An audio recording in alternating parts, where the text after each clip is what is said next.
Hello students, this is your science teacher Surjit Singh, 8th science, second video, preparation of soil. Soil is prepared before sowing seeds. The soil is loosened to increase the absorption of water and manures. इस soil को prepare किया जाता है बीज बीजने से, ताकि वो अच्छी तरह से वाटर को अब्जॉर्ब कर सके, मैन्योर्स को अब्जॉर्ब कर सके, न्यूट्रिएंट्स को अब्जॉर्ब कर सके। फिर उसको लूज़ किया जाता है सॉइल पार्टिकल को, ताकि उसमें ह्यूमस और न्यूट्रिएंट्स ऐड कर सकें हम मिट्टी में। That increase the crop yield, जो क्रॉप की यील्ड है, पैदावार है जो फसल की, उसको बढ़ा देता है। टिलिंग और loosening of soil is done by plugs, ठीक है, प्लग के थ्रू होता है। इम्प्लीमेंट बोलते हैं जो टूल्स हम यूज़ करते हैं सॉइल की प्रिपरेशन में, ठीक है, उन्हें बोलते हैं इम्प्लीमेंट्स। प्लग बोलते हैं जो हल होता है उसको प्लग बोलते हैं। Traditionally ploughing was done using a tool known as plough, it was pulled by animal. पुराने टाइम में ट्रेडिशनल वे था, बुल्स के थ्रू या एनिमल्स के थ्रू उसको खींचा जाता था, बफेलोज का, हॉर्सेस के through. Earlier ploughs are made of wood, पहले लकड़ी के बने होते थे, use for tilling. Nowadays iron ploughs are being used, आजकल के ज़माने में लोहे से बने हुए प्लग्स यूज़ होते हैं। आजकल के मॉडर्न टाइम में कल्टीवेटर यूज़ होता है प्लगिंग टूल की तौर पे। Has a multiple metal blade, इसमें मल्टीपल ज़्यादा ब्लेड्स होते हैं, which is driven by tractor, जो कि ट्रैक्टर के थ्रू खींचा जाता है। Cultivator makes the plugging field easier and faster, इससे आसान हो जाती है प्लगिंग खेत की, उसको लूज़ करना या उसको जोखना अच्छे तरीके से हो जाता है इसकी हेल्प से। सेकंड इम्प्लीमेंट है जो इसकी लूजनिंग में हेल्प करता है, उसको हू बोलते हैं, पंजाबी में कही बोलते हैं। Hoe is also tool use for tilling these days. However hoe is used only to remove the weeds, सिर्फ वीड्स को निकालने के लिए इसको यूज़ करते हैं। It consist of broad metal blade, एक ब्रॉड चौड़ा ज़्यादा चौड़ाई वाला ब्लेड होता है, लकड़ी के दस्ते के ऊपर उसको फिक्स किया होता है। इससे हम लम्ब्स को भी तोड़ सकते हैं और उसकी जो अलग जिन प्लांट्स की ज़रूरत नहीं होती खेतों में, उनको निकालने के लिए भी यूज़ होता है। अभी सॉइल को प्रिपेयर करने का फ़ायदा क्या है, एडवांटेजेस ऑफ सॉइल प्रिपरेशन उसके है क्या। इससे इरेशन ऑफ सॉइल हो जाता है, हवा चली जाती है सॉइल में, जो कि नेसेसिटी होती है सॉइल की। हेल्प इन मिक्सिंग फर्टिलाइज़र, अच्छी तरह मिक्स हो सकते हैं इसमें। Allow roots to penetrate deep, अगर मिट्टी वो पोली होगी, सॉफ्ट होगी, तो रूट्स ज़्यादा डीप तक जाएंगे, अच्छी तरीके से ब्रीथ कर सकेंगे। Increase the water holding capacity of the soil, तो उससे water holding capacity of the soil भी इंक्रीज़ रहती है।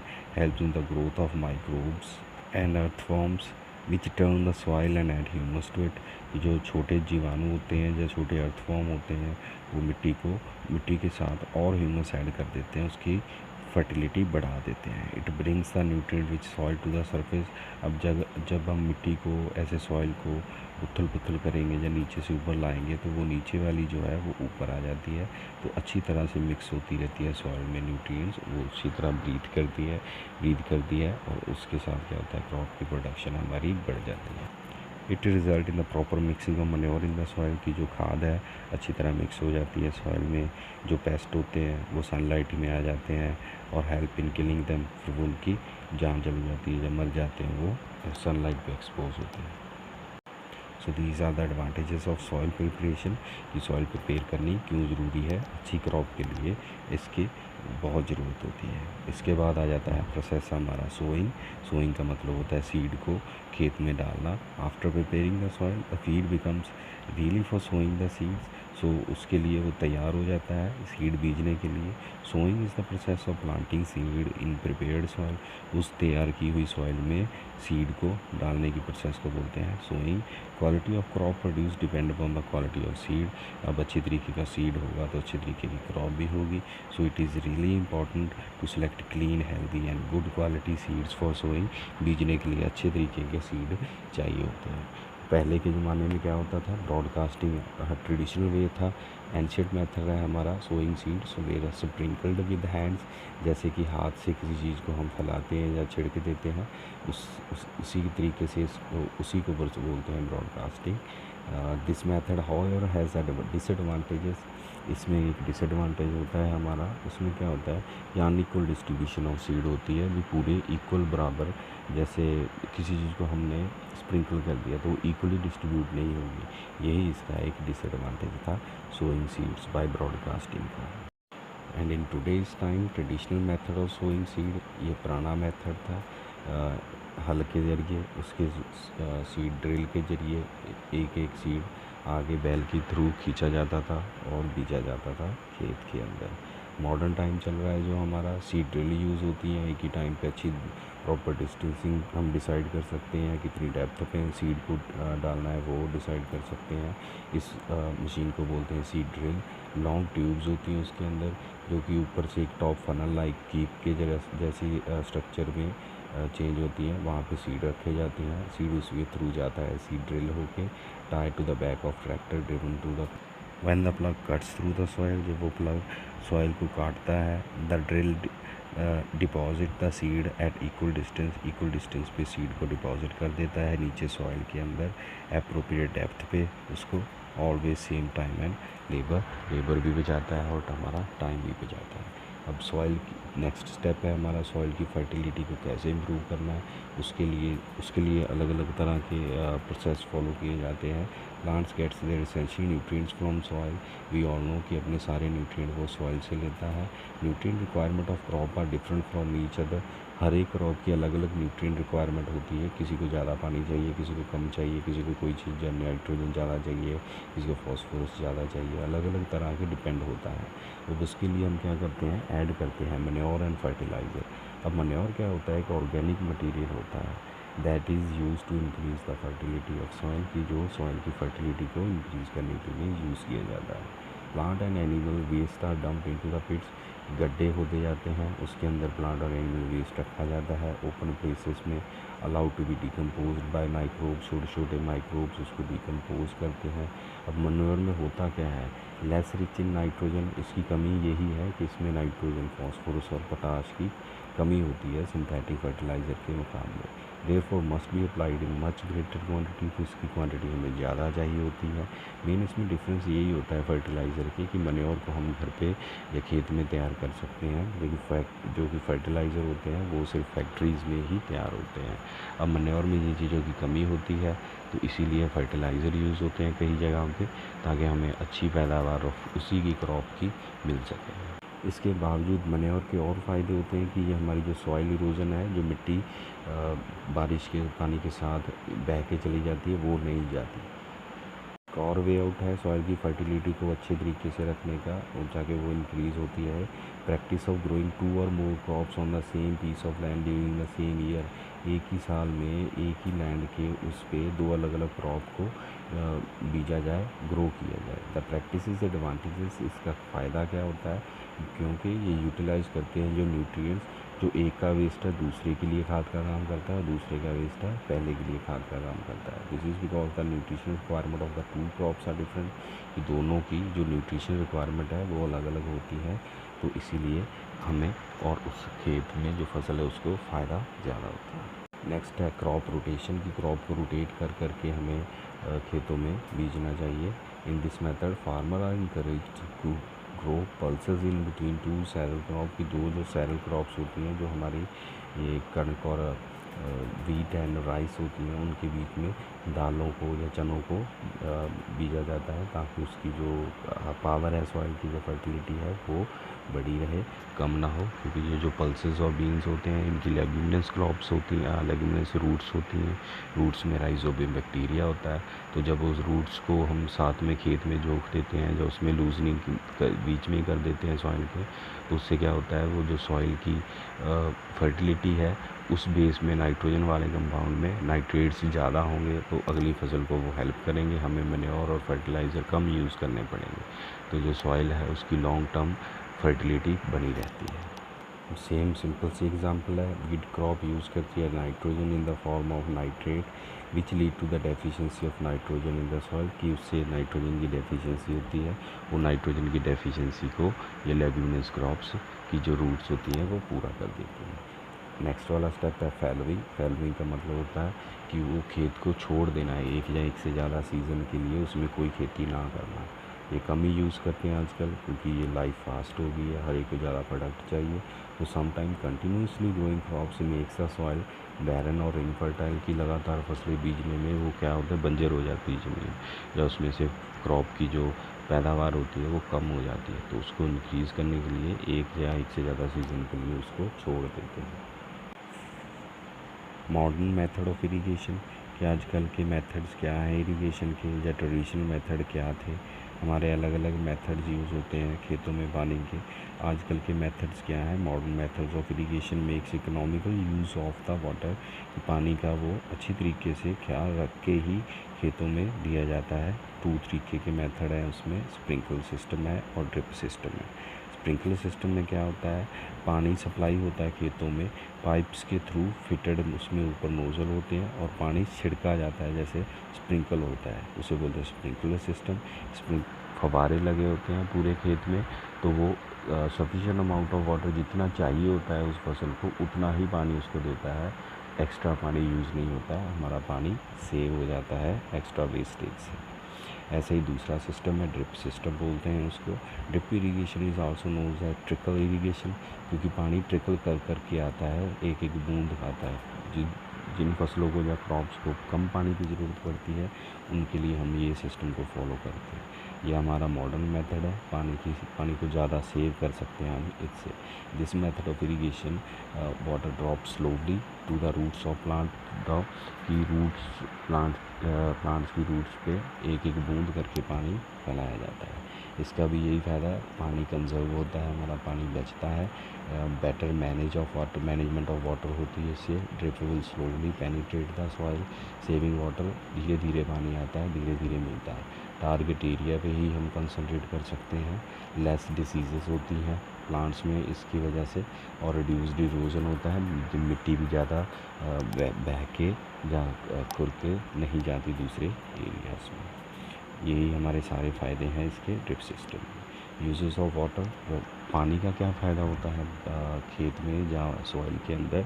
Water help in germination of seed, कि जो सीड फूटता है या सीडलिंग उसमें से निकलता है तो वो क्या होता है, पानी की वजह से ही होता है। Plant use water for production of food, पानी की वजह से वो सारे मिनरल्स उसके अंदर आते हैं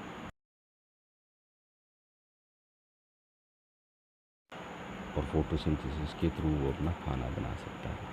when the water is absorbed by plant roots, minerals सारे फर्टिलाइजर सारे उसके अंदर आ जाते हैं। Water help in transportation of nutrients to the various part of plant, अब खाना बनने के बाद भी पानी की सहायता से ही वो सारे का सारा खाना प्लांट्स के तक, उसके डिफरेंट डिफरेंट पार्ट्स तक पहुँचता है। सारे उसके थे यूजेस। नेक्स्ट स्टेप आ जाता है हमारा वीडिंग का। अभी जो फसल हमें चाहिए वो तो खेत में होनी चाहिए। अगर किसी चीज़ का कोई प्रोडक्ट हमारे यूज़ का नहीं है तो उसे बोलते हैं वीड, उसको निकालने की प्रोसेस को बोलते हैं वीडिंग। ये हम हाथ से भी कर सकते हैं, खुरपी से भी कर सकते हैं, या इसके लिए केमिकल स्प्रेज भी आती हैं जो उस वीड्स को, अननेसेसरी क्रॉप्स को ख़त्म कर देती हैं।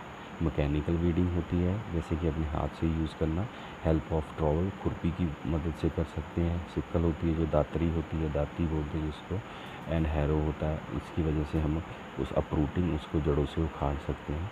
Uprooting weeds are buried in the soil and decomposing, कि वो जो उनको निकाल के सड़क रख दिया जाता है खुले में, जब वो सूख जाती हैं फिर उनको मिट्टी में मिला दिया जाता है, खाद की तरह उनको भी यूज़ कर लिया जाता है। या फिर केमिकल होते हैं, अलग अलग तरह के केमिकल को हम स्प्रिंकल करके या खेतों में डाल के वीड्स को ख़त्म कर सकते हैं। अननेसेसरी जो प्लांट्स होते हैं उनको ख़त्म कर सकते हैं।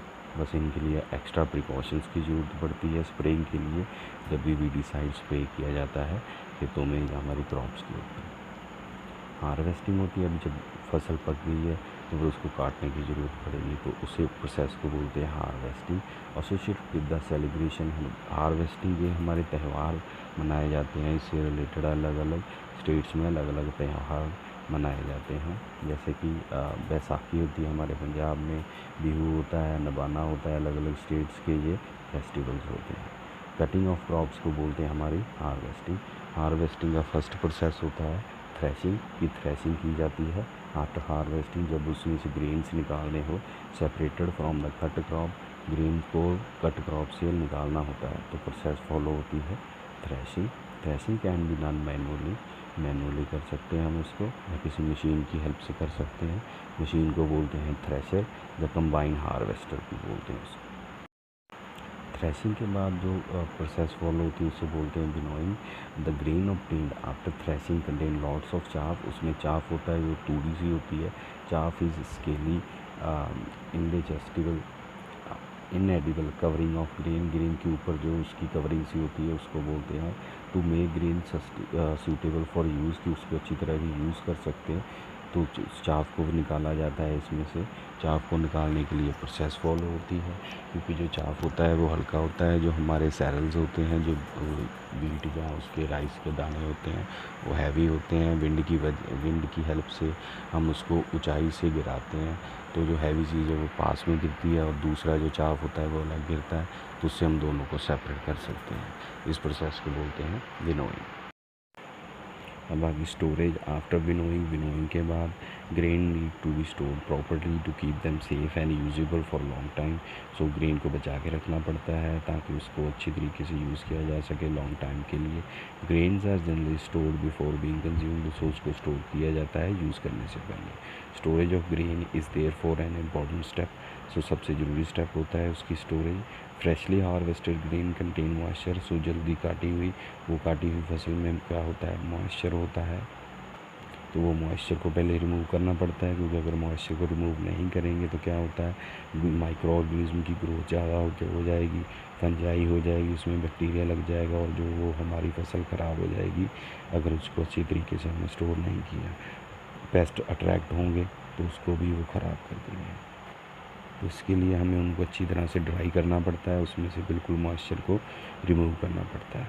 After drawing the grain should be stored in cool dry and clean place. सुखाने के बाद उसको सूखी हुई ठंडी क्लीन साफ़ जगह पे रखना पड़ता है। Small farmer store the grains at home, अपने घरों में उसको सेव करते हैं जूट बैग्स में या मेटल कंटेनर्स में। They often mix Neem sleeve, उसमें अलग अलग तरह की वो नीम के पत्ते मिला देते हैं या कोई और चीज़ फॉलो करते हैं। लार्ज स्केल स्टोरेज में क्या होता है, वो सीलोज या ग्रेनरीज में स्टोर होता है, तो वो बड़े पैमाने पे उसको स्टोर करके रखते हैं फॉर फ्यूचर यूज़। अब ये ऑर्गेनिक फार्मिंग है। नेक्स्ट प्रोसेस हमारा ऑर्गेनिक फार्मिंग क्या होता है, डेफिनेशन है इसकी। The form of agriculture that relies on crop rotation, उसमें कोई फर्टिलाइज़र नहीं यूज़ होता। नॉर्मली जो रूटीन में चीज़ें यूज़ होती हैं खेतों में या घरों में वेस्ट होता है उसी को यूज़ करते हैं। चाहे उसमें कोई पेस्ट हो उसको मारने के लिए भी नॉर्मल बायोलॉजिकल तरीके यूज़ होते हैं, चाहे कोई फसल के अंदर कोई वीड है उसको निकालने के लिए भी नेचुरल तरीके यूज़ होते हैं, तो उसको बोलते हैं ऑर्गेनिक फार्मिंग। मेन जो एडवांटेज है ऑर्गेनिक फार्मिंग का कि ये हमारे नेचुरल एनवायरनमेंट को ख़राब नहीं करती, तो इसीलिए इसको प्रेफर किया जाना चाहिए। यहाँ तक तो था कि प्लांट्स को हम कैसे यूज़ करते हैं अपने फ़ायदे के लिए। अब एनिमल हस्बेंड्री, एनिमल्स को भी यूज़ करते हैं इंसान। एनिमल्स आर वेरी यूज़फुल और अस, हमारे लिए बहुत यूज़फुल है। हमें उनसे मिल्क मिलता है, अंडे मिलते हैं, मीट मिलता है, वुल मिलता है, लेदर मिलता है सारे एनिमल्स के। तो ये चीज़ें लेने के लिए एनिमल्स को पाला जाता है, तो उस पालने की प्रोसेस को बोलते हैं एनिमल हस्बेंड्री। अलग अलग तरह के प्रोडक्ट मिलते हैं हम एनिमल हस्बेंड्री के साथ। Milk animals such as cow, goats and buffalo give us milk, so that called milk animals. Milk is also used for make curd, butter, ghee and cheese. सो दूध के लिए अलग अलग जानवरों को पालते हैं, मीट और एग्स के लिए अलग अलग जानवर को हम पालते हैं। एनिमल्स को हम उनकी देखभाल करते हैं, उनको घर देते हैं, अच्छी तरीके से खाना देते हैं, सफाई रखते हैं उनकी, तो उसको बोलते हैं एनिमल हस्बेंड्री। अलग अलग बीज को भी हम सेव करके रखते हैं, जैसे honey is obtained from honey bees. Rearing of honey bees for honey is called apiculture, उस प्रोसेस को एपीकल्चर बोलते हैं। In addition the animal help the farmer in various task, अलग अलग जगह पे अलग अलग हमारी जैसे खेतों में या ट्रैवलिंग के लिए भी एनिमल्स को यूज़ करते हैं ताकि हम उनसे फ़ायदा ले सकें। वुल लेते हैं शीप से वुल लेते हैं, तो ये सारे एनिमल हस्बेंड्री के अंदर ही आते हैं।